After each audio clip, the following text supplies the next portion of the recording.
Hey everybody, welcome to the Batman Drew podcast, and today we're going to talk spoiler for How to Train Your Dragon live action. It's okay. I won't hurt you.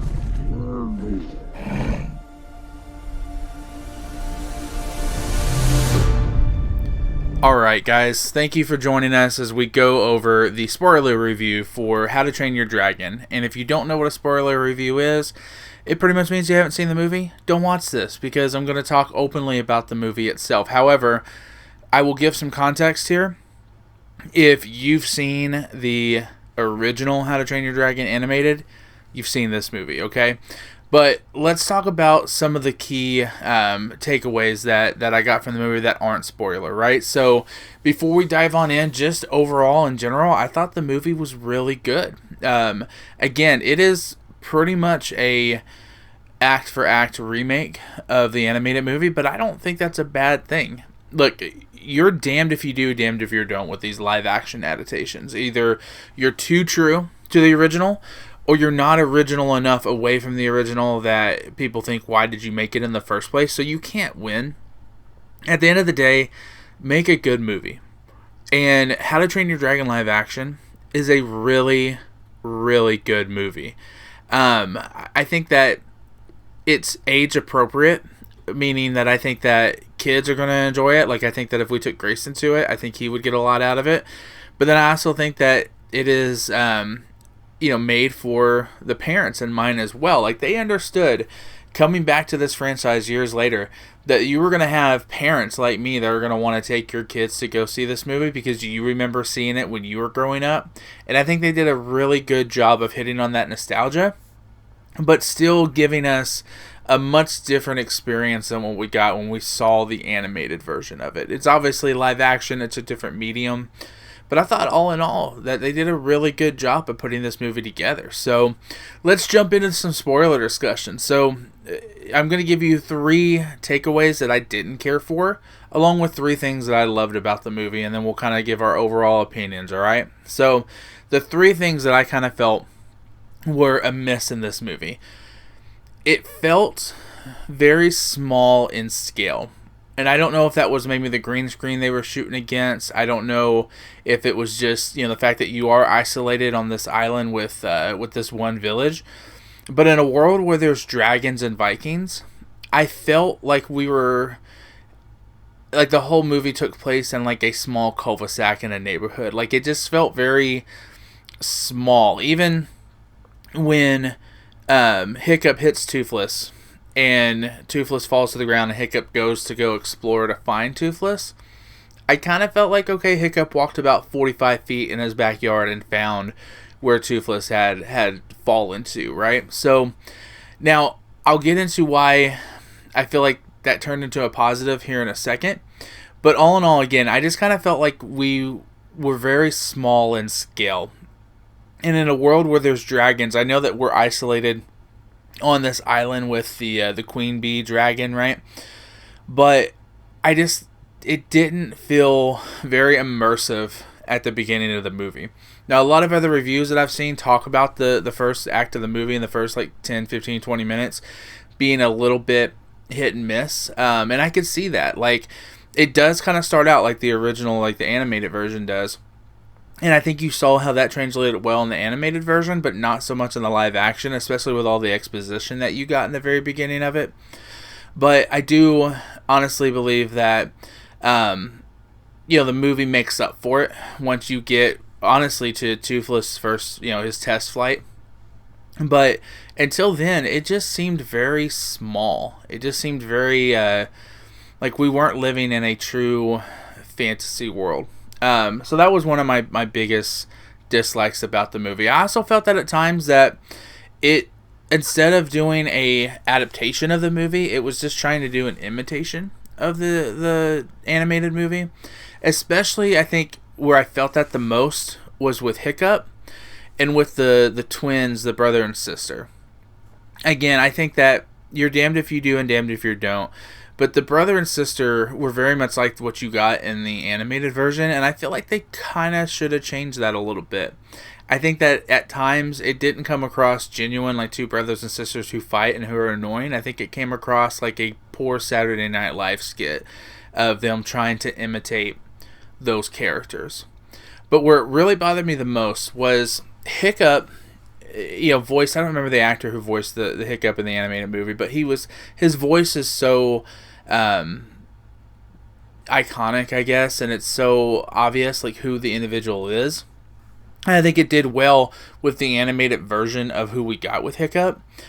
I felt too often that in the live action, we were just trying to imitate that actor and that voice too much without truly making Hiccup his own character in this version of what we got for How to Train Your Dragon. So, what really solidified that for me was watching TikTok videos over the weekend of the actors from the live action movie going to Universal to be able to tour the How to Train Your Dragon portion of Universal, and seeing Hiccup in the parks with Toothless, and watching the interaction between Hiccup, the actor at the Universal parks, and Hiccup, the actor who played him in the live action.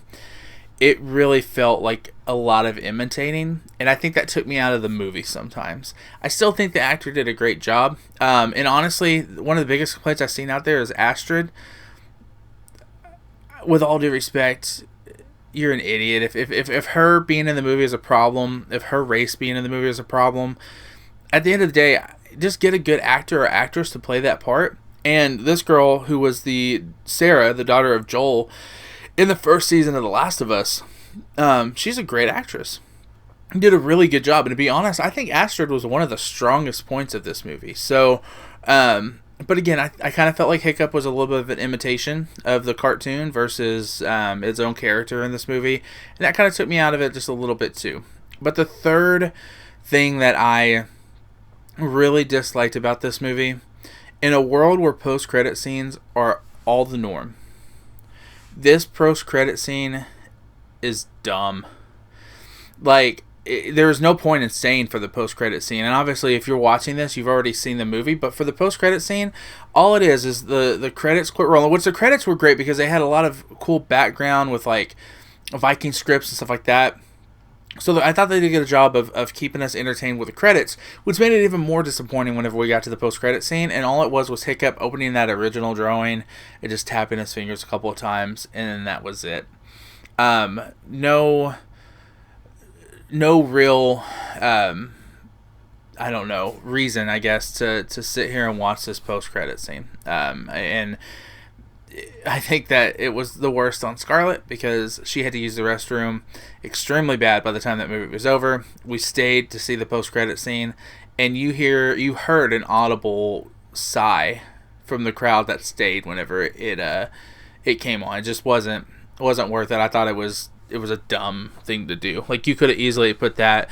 You could have done, like, in the start of the credits with the Viking script and all the artwork and stuff that you showed with it, and then ended that with what you got in the post-credit scene after about 4 or 5 minutes, and then moved on to just the basic way that you show credits in the end of a movie with that scroll. That would have been fine. But to have your audience sit there, and you set it up because of the way you did your credits, to have the audience sit there for 8-10 minutes for that, I thought was a little silly, to be honest. So, but those were my big takeaways, right? Were they really that bad? No. Like, this movie was really good. There were 3 things that I really, really loved about this movie. And I spoke about what I disliked about how it felt small in scale. And after really thinking about it, I wonder if that was intentional.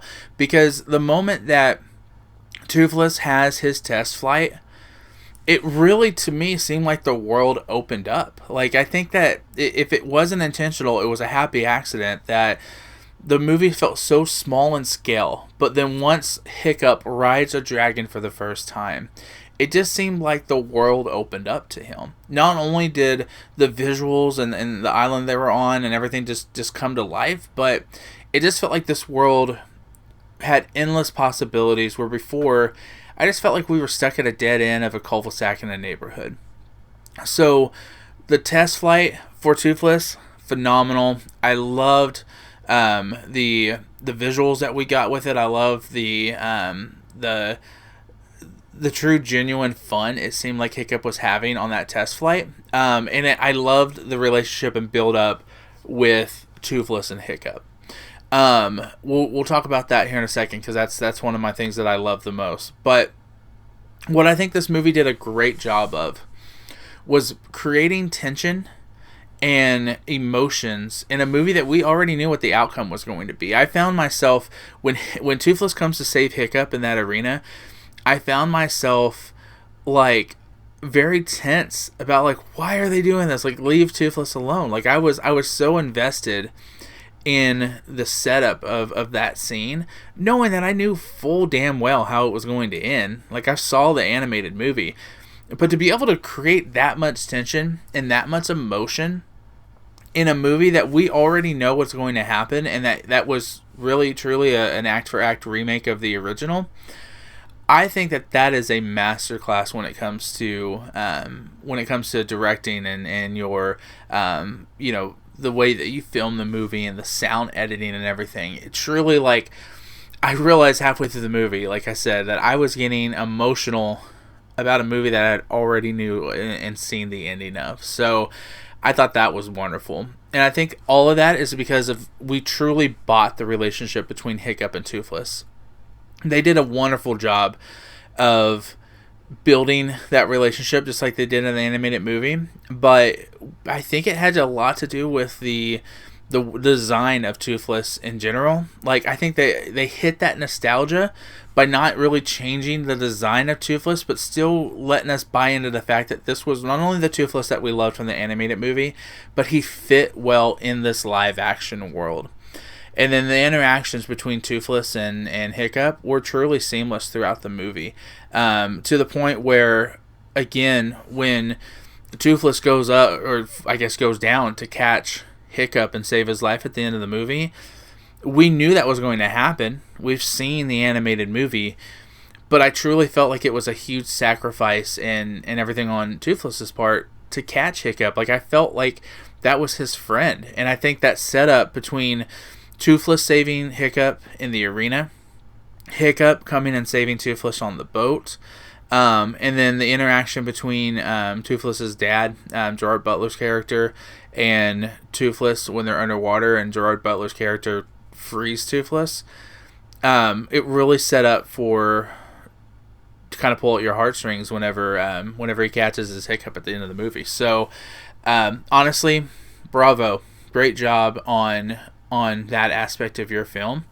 And I think that's why this movie is going to be super successful. They already announced How to Train Your Dragon 2, which we obviously knew was going to come, unless if this movie had bombed. And I think they have so much confidence in this movie that it's going to do well, that I think this opens the world up. Look, the How to Train Your Dragon franchise is huge between the movies, TV shows, comics, all the stuff that they have. This was just the right time. This was the right time to make this live action remake, and they did a great job of really pulling at the nostalgia factor for people like me, but also people like my son, who is now going to grow up in a world where he believes dragons are real. So I thought it was an excellent job. Overall, in a thumbs up or thumbs down world, this movie is a straight thumbs up. Everything from the visuals to the acting to the character designs to the visuals of the dragons, like, this movie was a win all the way around. My few minor complaints, super irrelevant to the movie. It is a great film. It's a great time at the theaters, and so I think that, yeah, I think this movie deserves all the love that it's going to get. And if you have seen it and you're like me, I'll probably go see it again. I'll probably go take my kid. I was a little bit worried about whether or not he would be that involved in it. He's 4.5. Is he going to enjoy it? Is he going to be able to follow it? And I think that they did a great job to be able to cater this film for little kids like him to adults like me. So, How to Train Your Dragon, hell of a job.